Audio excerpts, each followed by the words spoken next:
பல கோடி மோசடி வழக்கில் நியோமேக்ஸ் நிறுவனத்தின் தேனி மண்டல தலைவர் அப்பர் ராஜா கைது செய்யப்பட்டு உள்ளார். தேனி மாவட்டத்தைச் சேர்ந்த 324 நபர்களிடம் 1,90,00,000 ரூபாய் முதலீடு பெற்று ஏமாற்றிய புகாரில் சிக்கியுள்ளார்.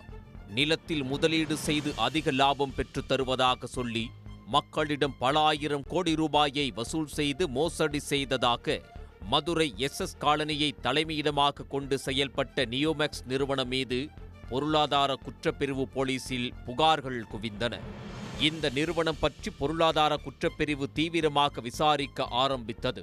புகாரின் பேரில் வழக்கு பதிவு செய்த பொருளாதார குற்றப்பிரிவு போலீசார் அந்த நிறுவனத்தின் இயக்குநர்கள் கமலக்கண்ணன், கபில், பாலசுப்பிரமணியன், வீரசக்தி உள்ளிட்ட பலர் மீது வழக்கு பதிவு செய்து கமலக்கண்ணன், கபில் உள்ளிட்ட சிலர் கைது செய்யப்பட்டனர்.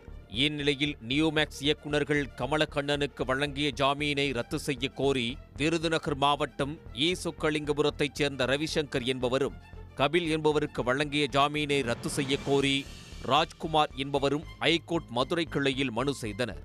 இந்த மனுக்களை ஏற்கனவே விசாரித்த நீதிபதி நியோமேக்ஸ் நிறுவனத்திற்கு எவ்வளவு மதிப்புள்ள சொத்துக்கள் உள்ளன, இவற்றில் எவ்வளவு மதிப்புள்ள சொத்துக்களை முடக்க திட்டம் உள்ளது என்பது குறித்து போலீசார் தரப்பில் பதிலளிக்க வேண்டும் என உத்தரவிட்டிருந்தார். இந்த மனுக்கள் நீதிபதி M. தண்டபாணி முன் மீண்டும் விசாரணைக்கு வந்தது. அரசு கூடுதல் குற்றவியல் வழக்கறிஞர் ப. நம்பிச்செல்வன் ஆஜராகி நியோமேக்ஸ் மற்றும் அதன் துணை நிறுவனங்களுக்கு சொந்தமான சொத்துக்கள் தமிழ்நாட்டின் பல்வேறு பகுதிகளில் இருப்பது தெரிய வந்துள்ளது. இதில் 19 இடங்களில் 76,58,60,577 மதிப்பிலான சொத்துக்கள் அடையாளம் காணப்பட்டுள்ளது. இந்த சொத்துக்களை 2 மாதத்திற்குள் சட்டத்துக்கு உட்பட்டு முடக்கி அரசிதழில் வெளியிடுவதற்கான நடவடிக்கைகள் மேற்கொள்ளப்பட்டுள்ளன என கூறினார். இதை பதிவு செய்து கொண்ட நீதிபதி, போலீசார் குறிப்பிட்ட காலத்திற்குள் அடையாளம் காணப்பட்ட சொத்துக்களை முடக்க வேண்டும், இல்லாவிட்டால் பொருளாதார குற்றப்பிரிவு SP ஆஜராகுமாறு உத்தரவிட வேண்டி வரும் என கூறி விசாரணையை மார்ச் 5ஆம் தேதிக்கு ஒத்திவைத்தார்.